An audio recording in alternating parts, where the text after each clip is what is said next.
മഹാമരങ്ങളും കാട്ടരുവികളും അലങ്കരിക്കുന്ന അടിമാലിയോട് ചേർന്ന വിശുദ്ധ ഫാത്തിമ മാതാവിനാൽ പരിലാളിതമായ ശാന്തസുന്ദരമായ ഒരു വിദ്യാലയ അന്തരീക്ഷമാണ് ഫാത്തിമ മാതാ girls higher secondary സ്കൂളിനുള്ളത്.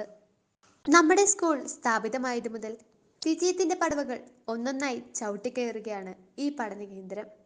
Higher സെക്കൻഡറിയിൽ മൂന്നിലേറെ ബാച്ചുകളുള്ള Fathima മാതാ സ്കൂൾ കുട്ടികളുടെ പഠനത്തിനു പുറമെ പാഠ്യേതര വിഷയങ്ങളുടെ മികവിനും വിജയത്തിളക്കത്തിനും മാറ്റുരയ്ക്കാനാവാത്ത പ്രകടനമാണ് കാഴ്ചവെക്കുന്നത്.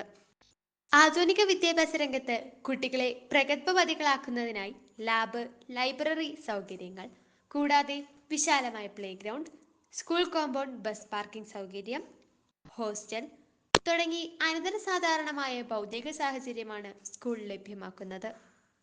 കൊച്ചി മധുര ദേശീയപാതയുടെ സാമീപ്യം കുട്ടികൾ യാത്രാ സൗകര്യത്തിന് വഴിയൊരുക്കുന്നുണ്ടെങ്കിലും ഒട്ടേറെ കുട്ടികളാണ് സ്കൂൾ വാഹനങ്ങളിൽ എത്തിച്ചേരുന്നത്. വർഷാവർഷം എത്തിച്ചേരുന്ന കുരുന്നുകളെ വരവേൽക്കുന്നതിനായി പണിതുയർത്തുന്ന കെട്ടിട സമുച്ചയങ്ങൾ മതിയാവാതെ വരുന്നു.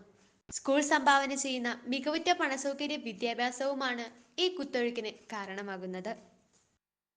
നൂറുമേനിയുടെ പൊൻതിളക്കം സ്കൂളിന് പുത്തരിയല്ല. വിദ്യാർത്ഥികളുടെ അച്ചടക്കത്തിന് പകരം പദം ഫാത്തിമ മാതാ ഗേൾസ് ഹയർ സെക്കൻഡറി സ്കൂൾ തന്നെ. എന്തിന് നാം മറ്റൊന്ന് ചിന്തിക്കണം? സ്കൂൾ ഫാത്തിമ മാത തന്നെ. എന്താ, പോരുന്നോ ഞങ്ങളുടെ സ്കൂളിലേക്ക്?